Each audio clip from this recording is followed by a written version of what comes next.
இறைவன் அறியாமல் இருப்பானா? இறைவன் அனைத்தையும் அறிந்திருக்கிறான். ஆனால் அவனுக்கென்று ஒரு நியதி இருக்கிறது, அவனுக்கென்று ஒரு வழிமுறை இருக்கிறது. இந்த சமூகத்தை தூய்மைப்படுத்துவதற்கும் இந்த சமூகத்திற்கு அவன் பாவங்களின் காரணமாக தண்டனைகளை கொடுப்பதற்கும்.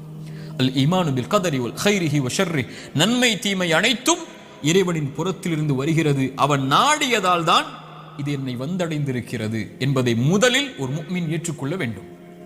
இரண்டாவது மருந்து, இறை நினைவை உள்ளத்திலே கொண்டு வர வேண்டும். இறைவனை உள்ளம் நினைக்க தயாராக வேண்டும். உள்ளத்தின் நோய்க்கு மிகப்பெரிய மருந்து அலா பி திக்ரில்லாஹி தத்மஇன்னுல் குலூப். உள்ளத்தின் நிம்மதியை அல்லாஹ் திக்ரில் வைத்திருக்கிறான், அவனுடைய நினைவில் வைத்திருக்கிறான்.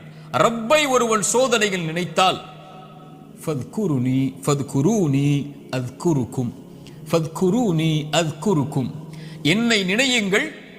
ரப்பு சொல்லுகிறான், உங்களை படைத்தவன்